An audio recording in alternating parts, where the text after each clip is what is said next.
it follows multiple approaches towards programming.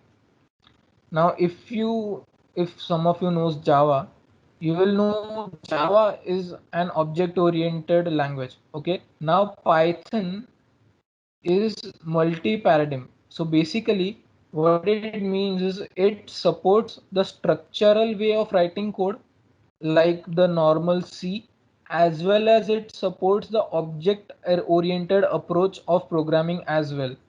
Okay. So till now what we saw was a simple structural approach towards programming. Okay. Now Python also supports object-oriented approach. Now, what is object-oriented approach or object-oriented language? Basically, the program is kind of split or containerized into self-contained objects, or you can say into several mini programs. Okay, so there are disjoint programs which work together. They communicate with each other, and finally they give us whatever our desired output is.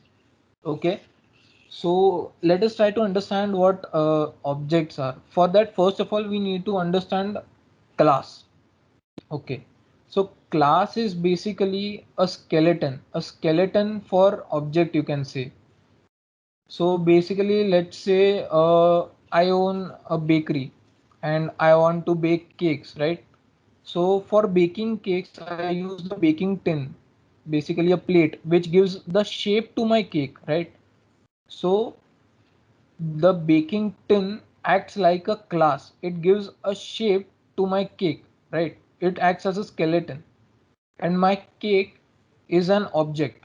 Okay. So basically, whenever a customer comes in, he orders an cake.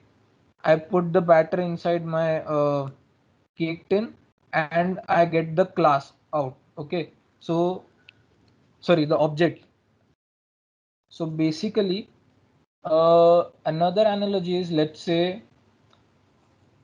you all are students, right?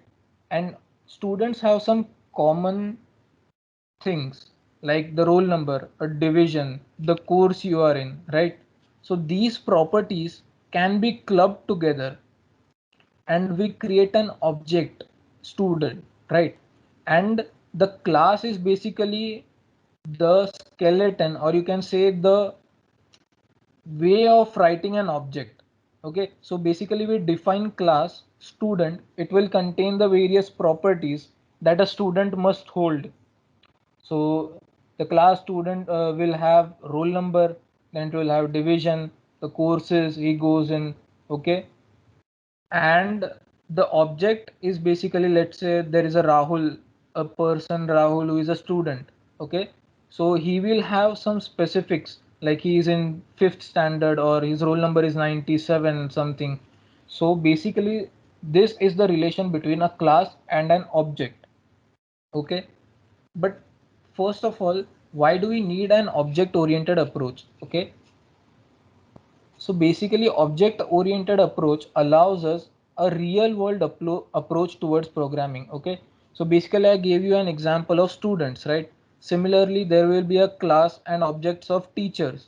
Then we have school. Then have classrooms in the school, right? We can create classes for all of them, and we can create objects using those classes.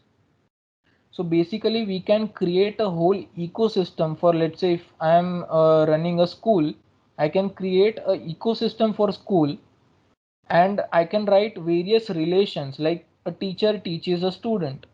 Students and teachers sit in a classroom while studying. Okay. Classrooms are inside the school. Okay. We can create relations between different classes and objects in our object oriented language. Now this is not possible in our normal structured way of writing program, right?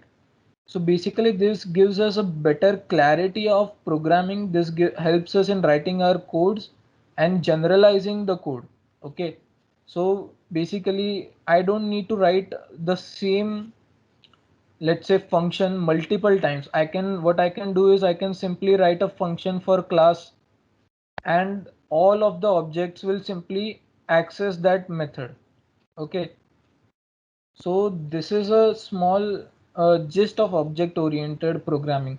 Now, basically, object-oriented programming is huge. It's vast. It cannot be taken in some 1 or 2 sessions. So we are not covering the whole thing. It's not possible. So I've just given you an idea. Now, what I would suggest is you go afterwards, whenever you have time, you can search about it, you can learn more about it. Okay. And finally, coming to the last part, the applications or the uses of Pythons in various fields. And I have basically listed down some modules or packages which can help you do so. So first of all comes the desktop apps. So basically what you can see, you must have installed Zoom app, you have Teams app, right? So you can create desktop apps using Python. There are mainly two popular modules which help you do so. One is tkinter and PyQt. So latest version of PyQt is I think PyQt 5. You can search it. So these basically provide you the set of classes, methods, functions, whatever you need to create an actual desktop app. Okay. So for example, like once I created a snipping desktop app using PyQt. So similarly, you can work on various projects. You can create desktop apps using Python. Then comes web frameworks. Let's say you want to create a website. Okay. So, or let's say you want to write some middleware. Okay. So what is a middleware? So basically what you see on the browser is the front end, and your database where you store the data is kind of your backend. Okay. And both of them need to communicate, right? You need to take the data from database and give it to the browser so the user can see it. So what does that is a middleware. So basically Flask and Django let you write the websites or the servers which interact with both of the parts and carry out all of the communication. Okay. You can also write APIs using these frameworks. Okay. APIs are basically, something you can call and it returns some data which whatever you need. Okay. Then comes data science. Now data science is on the rise. It's a buzzword, right? Data science, machine learning, everything. So Python is one of the best choice for doing data science, machine learning, because of mainly the reason is Python is very easy to learn. You can see the syntax is very obvious. It's almost like writing English. It's really simple. So people learn Python easily, and Python provides a lot of functionality. So Python has a lot of support in the community because it's easy. And in turn, what has happened is Python has a lot of pre-made, modules and packages which let you do so many things. You can already see it. It's almost in every field: desktop apps, web frameworks, data science, visualization, machine learning, automation. You can do a lot of things. And there are a lot of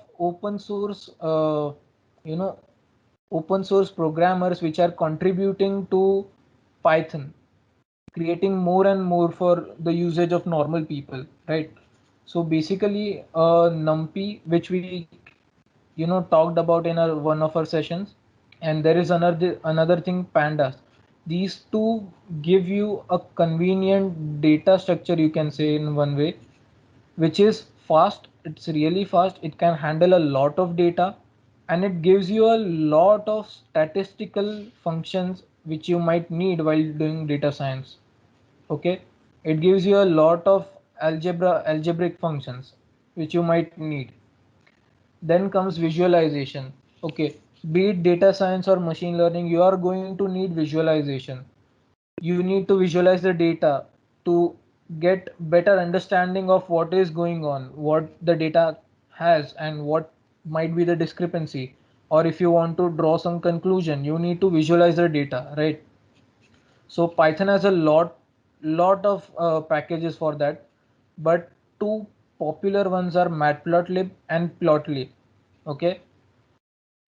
Then comes machine learning. Machine learning has become very important in today's time. A lot of companies use it for various tasks, right? And Python has huge support for it. So if I say that Python is the best for machine learning, it won't be wrong. Okay, there is R language also which also supports, but I think Python is widely used for these kinds of applications. So for machine learning, we have scikit-learn, which gives us tons of models and different things. Then we have TensorFlow, which goes more about it into the neural networks, and PyTorch is also, a kind of support towards deep learning, neural networks and such stuff. These libraries or packages are huge and vast. Okay, there's just tons of functionalities which you can use. And finally comes automation.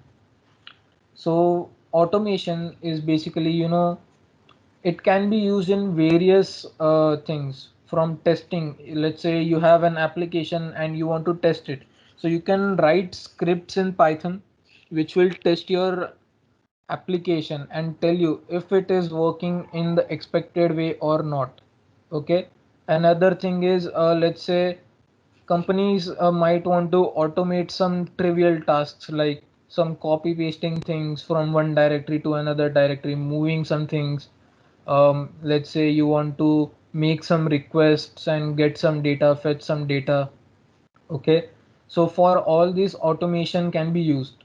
Okay, and PyAutoGUI is one of the libraries, and there is Selenium. Now Selenium is present in multiple languages, and it's in Python also. It is a very, you know, it's a great library which is widely accepted by the testing community.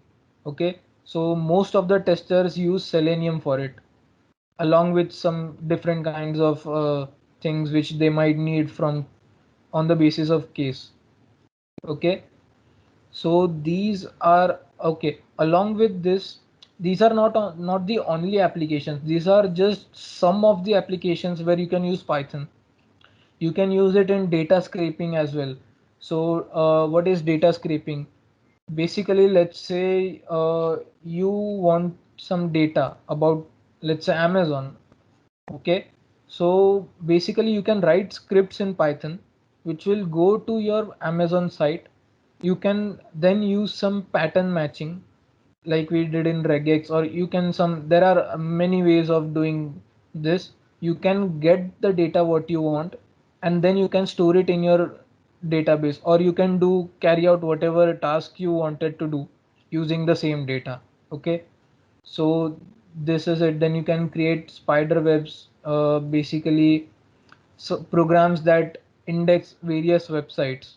Okay, so what Google does is they basically index all of the websites too. So basically when you search something, they just give you an indexed result from their end. Okay, so there are many applications, and what I would suggest is, now initially you can practice some Python for some time using various, there are various platforms available, HackerRank, there's LeetCode.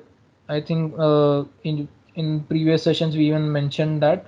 Okay, practice some Python and then move on to create some project. Okay, create a project using Python, not just Python. Okay, when you create a project, it's a mixture of many things. It can be some HTML, CSS if you're creating websites. It can be anything. Okay, so create some project of which Python is one part. It can be in any of the fields. You can create some desktop app, web frameworks, data science, machine learning. If you are interested in machine learning, you can learn it and then apply it. Okay, so there are tons of projects available on internet. You can search them, or you can come up with your own idea. It's highly appreciated if you come up with some new idea. Okay, and these projects can then you can show them, you can upload them on Git. You can while applying for internship or something like that, you can show these projects. Okay, so make some projects using Python. So now with this we are done with our advanced Python.